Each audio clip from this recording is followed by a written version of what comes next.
ابھی آپ کے سامنے صرف ایک حدیث رکھنا چاہتا ہوں. جن لوگوں کے ذہن میں یا جن لوگوں کا ایمان، یہ ایک قدرتی بات ہے، ایمان کم بھی ہوتا ہے بڑھتا بھی ہے، اسی لیے قرآن پاک کی متعدد آیتیں ہیں کہ کئی مرتبہ ایمان والے بھی پکار اٹھتے ہیں اللہ کی مدد کب آئے گی.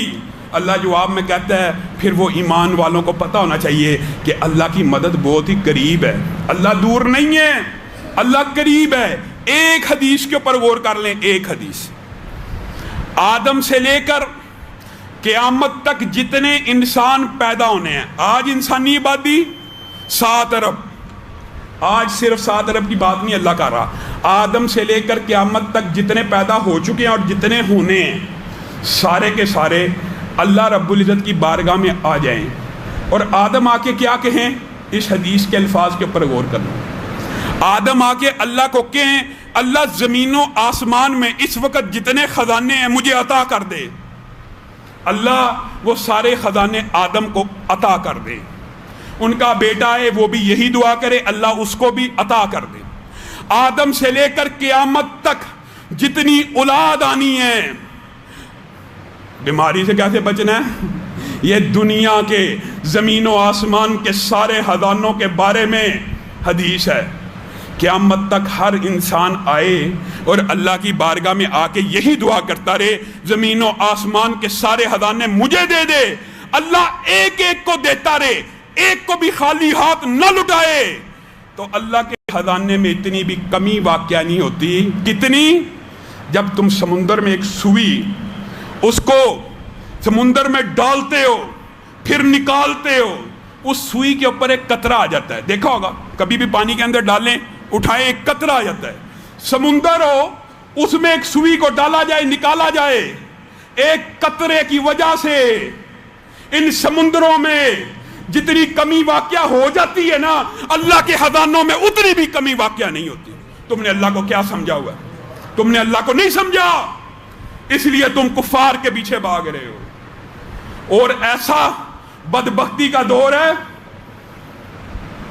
یہ بھی بات کرنی چاہیے، آپ کو بھی کرنی چاہیے. مسلکی اختلافات کا دور ہے، یہ ملک کے اتحاد کا دور ہے، اتفاق کا دور ہے، مل کر سیسا پلائی کھڑے ہو کے اس آفت اور وبا سے نمٹنے کا دور ہے. لیکن ایسا رافضی پراپوگنڈا چل رہا ہے. ہم نے الزام لگایا علی زیدی پہ، زلفی بخاری پہ، ہم نے اپنی زبانوں کو روکا ہوا ہے کیونکہ ہم سمجھتے ہیں یہ تقدیر کا باب ہے.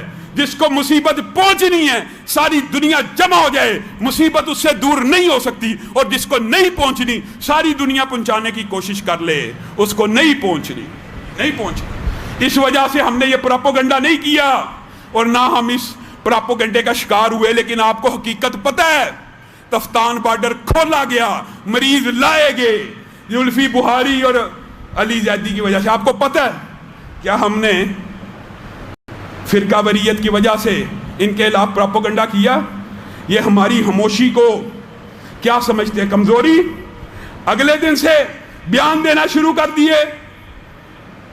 یہ وائرس زائرین کی وجہ سے نہیں، ہمارے بھائی تبلیغی جماعت والوں کی وجہ سے پھیلا. معاذ اللہ، یہ تبلیغی جماعت والوں کی وجہ سے پھیلا.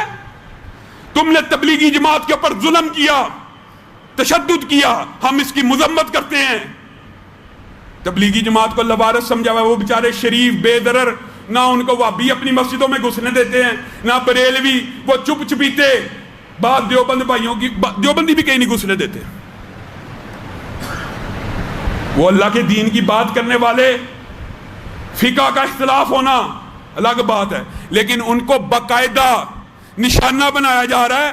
جیسے پہلے یہ نشانہ تھا مسجدوں سے کرونا پھیلتا ہے، اب پراپوگنڈا میڈیا پہ یہ شروع ہو گیا تبلیغی جماعت سے پھیلتا ہے.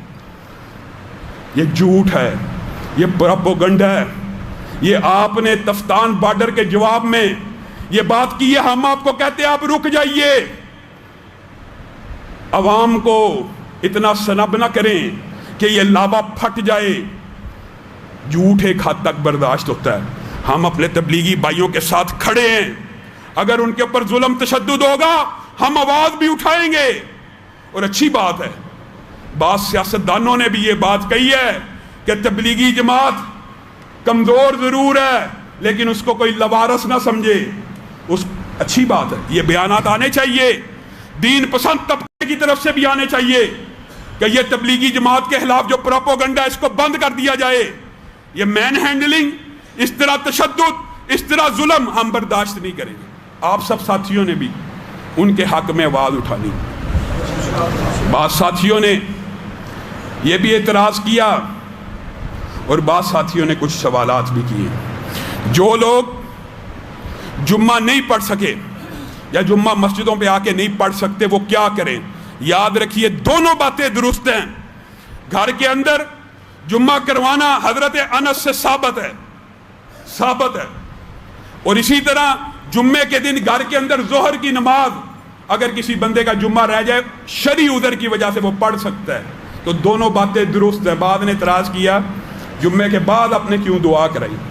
نبی کریم صلی اللہ علیہ وسلم سے دوران جمعہ آ کے دعا کی اپیل کی گئی۔ دوران جمعہ میں بولنا، تنکا ہلانا آپ کو پتہ سخت منع ہے۔ نبی کریم نے اس وقت بھی اس بندے کی طلب کو، حاجت کو سنا اور اسی وقت دعا کروائی۔ اس کا مطلب ہے جب لوگ، اور آپ خود جانتے ہیں اس بات کو، کہ وسیلے کی ایک قسم دعا کرانا بھی ہے جو جائز ہے۔